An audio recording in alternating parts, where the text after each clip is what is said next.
I saw Jesus walk out of thin air one day. Wow. And I wasn't expecting it.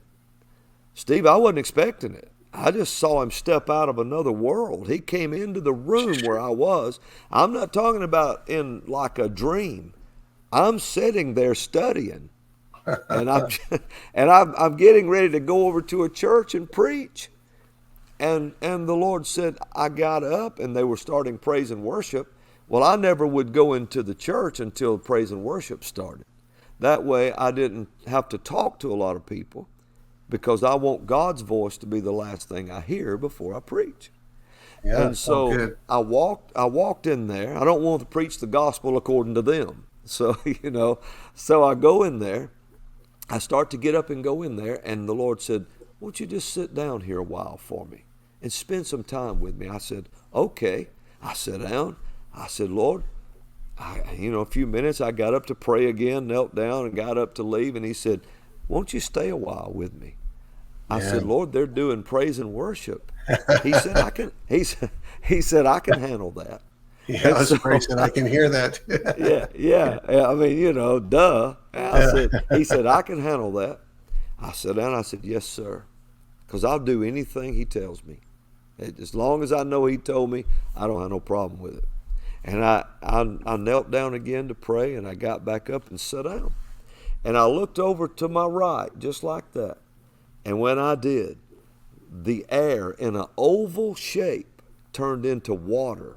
It looked like water, and it was in this oval-like, and it was about the size of a man. And it just looked like water, kind of like those lights you see behind me, but it was clear. And I looked at it, and way off in the distance and that oval was a little bitty Jesus about this tall. Crazy. And he was coming toward that opening. And as he got closer, he got bigger and bigger and bigger. And when he got to the end of it, he was taller than me.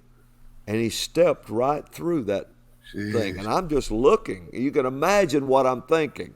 Yeah. And I'm just looking at him, and he stepped right out on the floor and walked right up to me. And he started talking to me. Wow.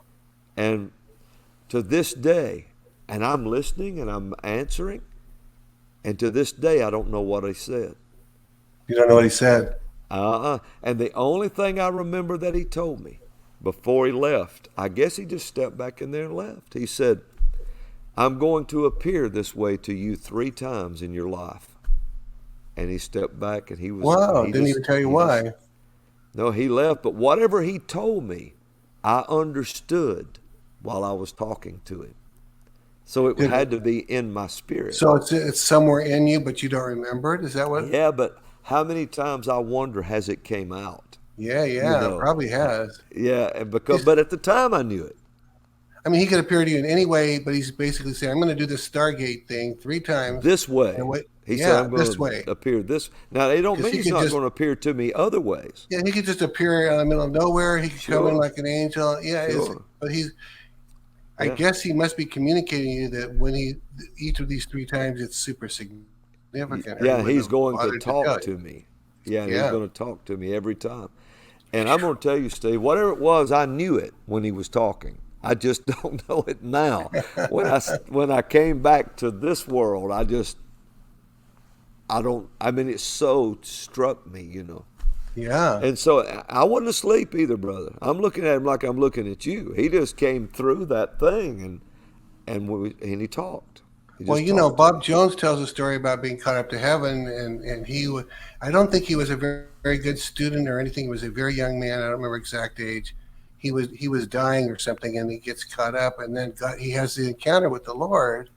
Yeah. And he goes, from that point on, he goes, I can read a book in a day and retain everything in it. He could know all the scriptures by heart. Yeah. God just goes and put that stuff in him. I've actually told the Lord a few times, hey, how about, would you consider putting some of that stuff in me? That would be so cool, man. Well, I'm sorry to be so... Well, I'm going to tell you, you cannot have an encounter with him and not change. I mean, you're going to change. And but it's not just seeing him. The first thing you want to know is, what did he say? What did he say? Because it's his word that'll change your life.